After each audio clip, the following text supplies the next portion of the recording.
I'm going to explain to you how to make a homemade airsoft bazooka so you don't have to spend $300 on a website. Alright, first off, you're going to need 3 Pringles cans and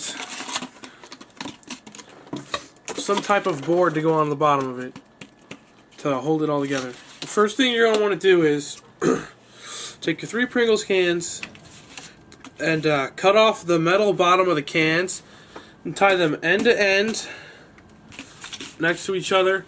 Give me a second. After you've cut off the metal bottoms and taped the 3 Pringles canisters together, you're going to want to find a piece of tubing about, or not a piece of tubing, a piece of wood about the 32 inches long or however long the cans are taped together. Then tape that. I've got taping like every other inch or so on here. Tape that to the Pringles can, just give it a little support and make it look a little cooler. This part is basically just for looks, has no function whatsoever. The hardest part about making this is the firing mechanism and the trigger, which go into the back of the bazooka. Like that. I'm going to explain to you now how to make the firing mechanism. I used an 1.5-inch cardboard tube. You may want to use an 1 5/8 because I designed this around a 40mm airsoft grenade shell. What I'm going to have to do to this one, I'm going to have to cut it at 4 spots so it'll spread when I put the shell in.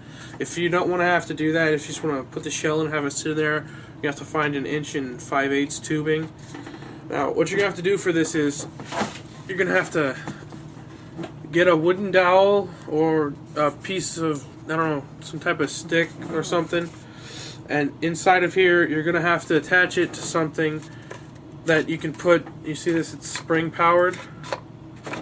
You're going to have to put a spring in here like the way I did it. I've got an empty tuna can.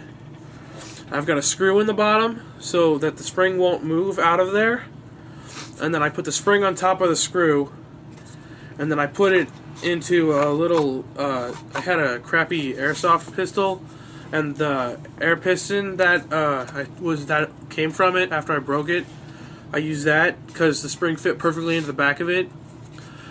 I took for the firing actual trigger, I took a hacksaw blade and cut it down, and then I used the hole at the end of the hacksaw blade to screw it into that little piston, and then I put the piece of wood into a hole in the end of the piston so that it came out into here. Now, as you see here, I have these 3 little cuts in here. What I did was I took little round cardboard circles that I'd cut out, and I put a hole in the center of those so that, and then I put it through here so that when I pull this back, the dowel is in between these 2 here, so that when you load it, it won't automatically fire it.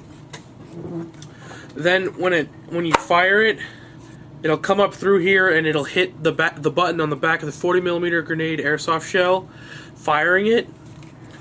So you'll have to get circular. You have to get 3 circular pieces of cardboard and cut holes in the centers.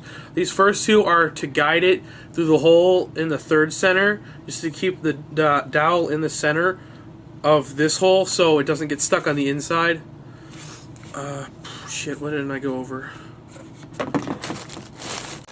Oh yeah, for all these little things right here, and on the inside I use shoe glue, and you're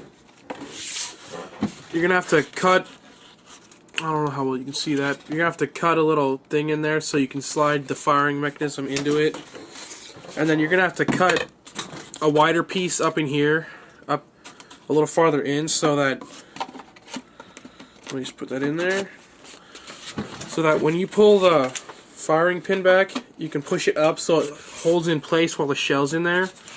And then when you press this forward, give me a second, my spring's fucked up in it. Oh, mine got jammed. I got jammed because I fucking glued it wrong, sorry. Alright. Son of a bitch. Okay. Alright, now when you push it forward, there, it worked that time. it'll pop forward in that little slit there, and then it'll be fired. It would come out this end. I've got at the end empty roll from clear tape just to give it looks. So yeah, and you can take eye hole screws in there if you want to put a strap on it, and you just paint it green, and you just paint it green and then black to give it like a textured look or whatever, and got yourself a cheap airsoft thing for 3 cans of Pringles and a can of tuna.